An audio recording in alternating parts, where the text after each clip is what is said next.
ito ay rated SPG. Striktong patnubay at gabay ng magulang ang kailangan. Maaaring may masiselang tema, lengguwahe, karahasan, sexual, horror o droga na hindi angkop sa mga... Hindi na nga kinaya ni Chris na itago nga ang katotohanan dahil nag-aalala na nga ito si Rosel sa nawawala nga nilang anak ni Chris.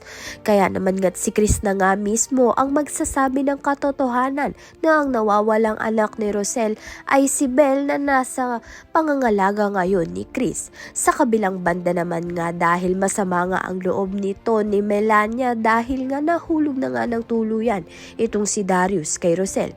Nakipagkampihan nga siya dito kay Via dahil parehas nga raw silang inagawan ng mahal nila nito ni Rosel. Kaya naman nga sinabi na nga ni Melania ang katotohanan na si Belle ay tunay na anak ni Chris kay Rosel.